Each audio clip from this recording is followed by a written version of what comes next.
यह कहानी 1993 की है। उत्तर भारत के एक ऐसे गांव की जिसका नाम नक्शों में मुश्किल से मिलता है। लोग उसे बेरा खेड़ा कहते हैं।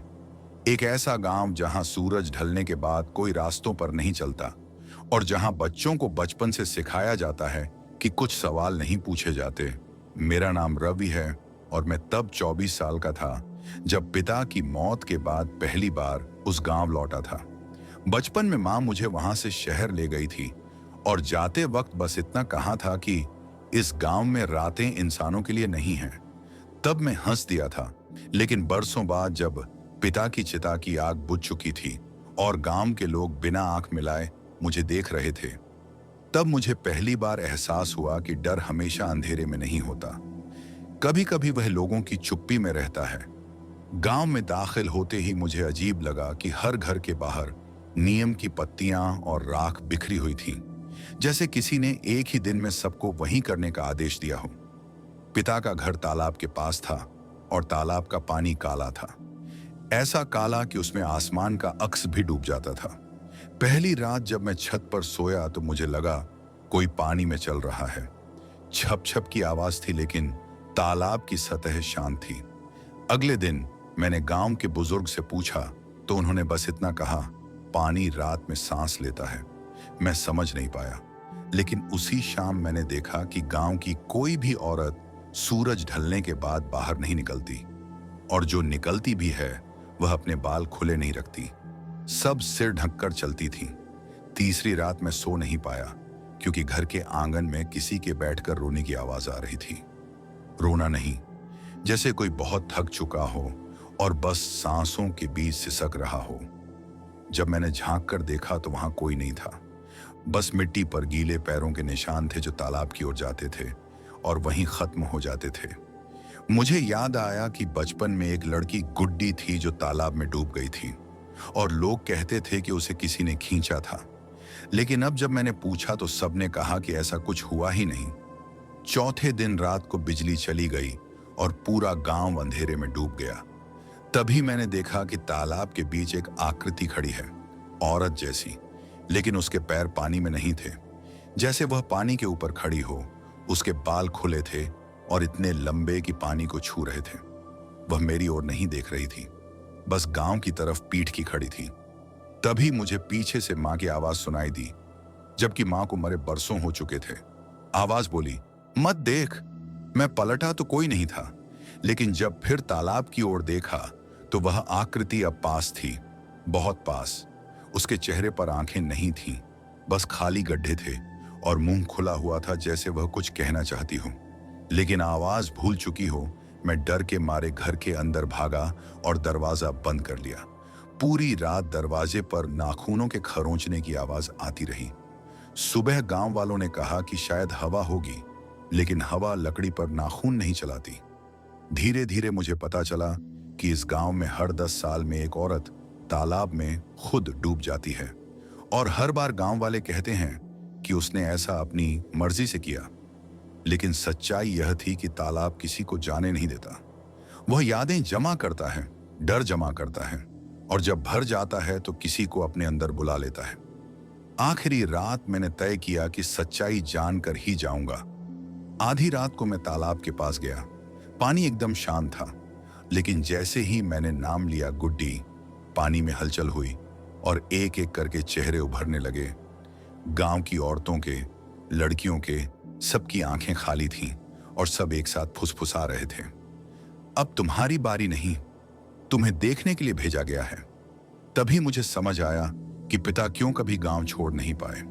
वे जानते थे कि कोई तो रहना ही पड़ता है जो अगली पीढ़ी को चेतावनी दे सके।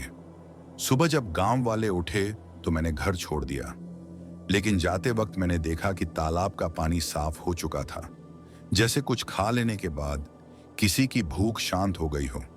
आज इतने साल बाद भी जब बारिश में पानी जमा होता है और मैं उसमें अपना अक्स देखता हूं, तो मुझे लगता है कि कोई नीचे से मुझे देख रहा है, इंतजार करते हुए, क्योंकि कुछ गांव छोड़े जा सकते हैं, लेकिन वे आपको कभी छोड़ते नहीं।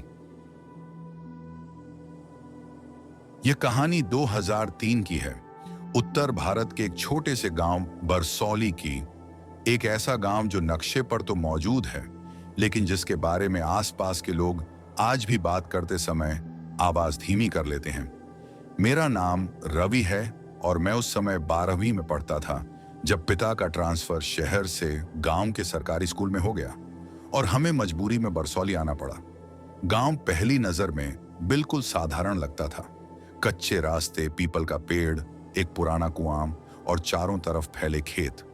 बट पहली ही रात मुझे समझ आ गया कि यहाँ रातें दिन जैसी नहीं होती। सूरज ढलते ही लोग अपने दरवाजे बंद कर लेते थे। कोई बाहर नहीं बैठता था, न चौपाल लगती थी, न हंसी सुनाई देती थी। जैसे अंधेरा आते ही पूरा गांव सांस रोक लेता हो। हमारा घर गांव के आखिरी छोर पर था, ठीक उस रास्ते के पास जो श्मशान की तरफ जाता था। माँ ने पहली रात ही कहा था कि इस रास्ते पर रात में कुछ चलता है। पिता हंस दिए थे, लेकिन उनकी हंसी में भी भरोसा नहीं था। तीसरी रात जब बिजली चली गई तो मैंने पहली बार उसे देखा। खेतों की तरफ से आती एक औरत की परछाई, बहुत लंबी, अस्वाभाविक रूप से झुकी हुई। उसके पैर जमीन को छूते नहीं थे। वह चल नहीं रही थी, सरक रही थी। मैंने मां को आवाज दी, लेकिन तब तक वह परछाई पीपल के पेड़ के पीछे गायब हो चुकी थी। अगले दिन गांव के एक बुजुर्ग ने बताया कि बरसौली में सालों पहले एक औरत थी, धरणी, जिसे उसके पति ने शक में जला दिया था, क्योंकि वह रात में घर से बाहर जाती थी। लोग कहते थे वह किसी को नुकसान नहीं पहुंचाती थी, बस रात में कुएं के पास बैठकर रोती थी। लेकिन जलने के बाद उसकी आत्मा वहीं अटक गई और अब वह हर उस घर के पास जाती है जहां नए लोग आते हैं। रातें भारी होने लगी, मां की तबीयत बिगड़ने लगी। वह नींद में बड़बड़ाती थी, पानी, मुझे पानी चाहिए, जबकि कमरे में घड़ा भरा रहता था। एक रात मैंने देखा मां आंगन में खड़ी होकर कुएं की तरफ देख रही थी। उनकी आंखें खुली थीं, लेकिन वे मुझे नहीं देख रही थीं। तभी कुएं से पानी गिरने की आवाज आई, छप छप, जैसे कोई ऊपर चढ़ रहा हो। मैं मां को पकड़कर अंदर ले आया। अगले दिन पता चला कि पास के घर की बहू रात में कुएं में गिरकर मर गई थी। किसी ने धक्का नहीं दिया था, लेकिन सब जानते थे कि उसे किसी ने बुलाया था। आखिरी रात जब हम गांव छोड़ने वाले थे, बिजली फिर गई। हवा बिल्कुल बंद थी। तभी मैंने पीपल के नीचे उस औरत को साफ देखा। उसका चेहरा जला हुआ था, आंखों में आंसू नहीं थे, बस खालीपन था। उसने मेरी तरफ देखा और बहुत शांत आवाज में कहा, मैं किसी को मारना नहीं चाहती, बस कोई मुझे देख ले। उसी पल पिता बाहर आ गए, लाइट आ गई और वह परछाई हवा में घुल गई। हम अगली सुबह गांव छोड़ आए। लेकिन आज भी जब मैं रात में पानी की आवाज सुनता हूं या किसी गांव के कुएं के पास से गुजरता हूं, तो मुझे लगता है कोई अंधेरे में खड़ा होकर इंतजार कर रहा है, इस उम्मीद में कि कोई उसे देख ले, क्योंकि कुछ आत्माएं बदला नहीं चाहती, उन्हें बस याद किया जाना चाहिए। होकाइडो के उत्तरी इलाकों में, जहां बर्फ इतनी गहरी जमती है कि जमीन और आसमान एक जैसे सफेद दिखने लगते हैं, और जहां सर्दी का हर झोंका इंसान की त्वचा को ऐसे काटता है जैसे कोई अदृश्य चाकू चल रहा हो, वहीं एक पुरानी दंतकथा पीढ़ियों से फुसफुसाहटों में जिंदा है। एक ऐसी दंतकथा जिसे लोग युकी ओना नो माजो यानी बर्फ की जादूगरनी के नाम से जानते हैं, और उसके बारे में कहा जाता है कि वह इंसान नहीं बल्कि सर्दियों के देवताओं का एक त्यागा हुआ श्राप है जो सदियों से इंसानों से बदला ले रहा है। इस जादूगरनी के बारे में गांव वाले कहते हैं कि वह ठंडी हवा में सांस लेकर भी बर्फ को जन्म दे सकती है। उसकी आंखें सफेद बर्फ की तरह खाली और गहरी हैं, और उसकी चाल इतनी हल्की है कि बर्फ पर भी उसके पैरों के निशान नहीं बनते। लोग मानते हैं कि वह किसी भी इंसान का रूप ले सकती है, किसी भी आवाज में बोल सकती है और किसी भी छाया में छिप सकती है। बस एक चीज कभी नहीं बदलती, उसके आसपास हमेशा तापमान अचानक गिर जाता है और बर्फ की चादर जमीन पर घनी होने लगती है, जैसे प्रकृति खुद उससे डरती हो। कहा जाता है कि उसकी आत्मा एक बार एक साधारण युवती थी जिसका गांव किसी अजनबी बीमारी के कारण खत्म हो गया था।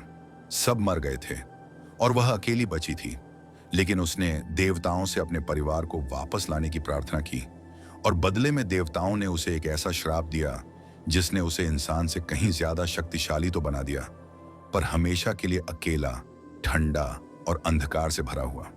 इसी वजह से माना जाता है कि वह इंसानों से नफरत नहीं करती, बल्कि उनकी गर्माहट, उनके रिश्तों, उनके जीवन और उनकी खुशियों के लिए तड़पती है। और जब भी वह किसी परिवार को साथ देखती है तो उसे यह याद आता है कि उसने क्या खोया, और यही दर्द उसे इंसानों को अपने साथ बर्फ के संसार में खींच लेने पर मजबूर कर देता है, ताकि कोई भी उसके जैसा अकेला ना रहे। लेकिन जिससे भी वह मिलती है वह हमेशा के लिए गायब हो जाता है।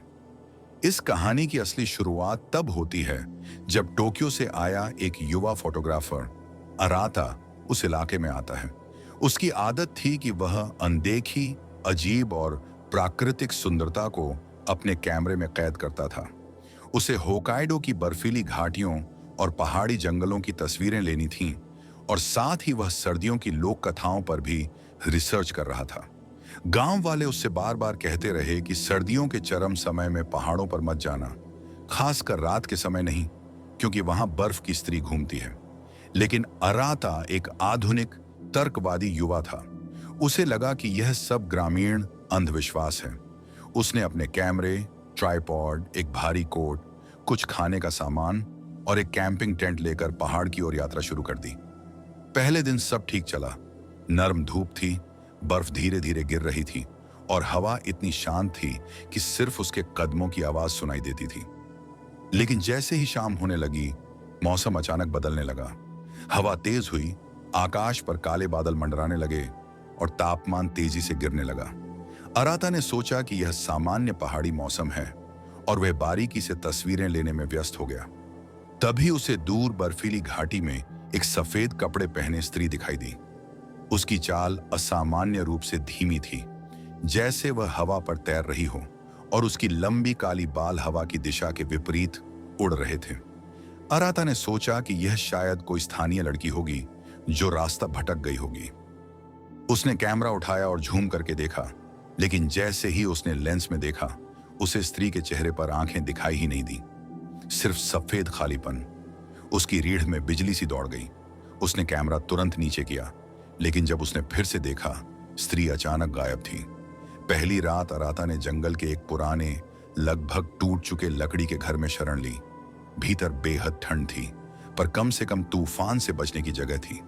उसने आग जलाई, खाना गर्म किया और सोने की कोशिश की, लेकिन जैसे ही वह नींद में डूबने लगा, उसे बर्फ पर किसी के चलने की धीमी छप छप की आवाज सुनाई देने लगी। पहले उसे लगा कोई जानवर होगा, लेकिन फिर उसे घर के दरवाजे पर हल्की दस्तक सुनाई दी। फिर एक धीमी, लगभग फिसलती आवाज, खोलो, ठंड लग रही है। अराता जम गया। उसकी सांसें रुकने लगी, क्योंकि वह आवाज बिल्कुल इंसानी थी, लेकिन उसमें किसी तरह की खोखली गूंज थी, जैसे किसी गहरी गुफा से आ रही हो। उसने दरवाजा नहीं खोला। कुछ देर बाद दस्तक बंद हो गई, पर उसकी जगह एक बहुत लंबी, बहुत तेज खरोंचने की आवाज शुरू हो गई, जो लकड़ी की दीवार को काटती चली गई। अराता ने डर के मारे आग बुझा दी और कोट ओढ़कर चुप हो गया। जब कई मिनट बाद वह आवाज रुकी और सब शांत हो गया, उसने सोचा शायद वह चली गई। लेकिन तभी अंधेरे कमरे में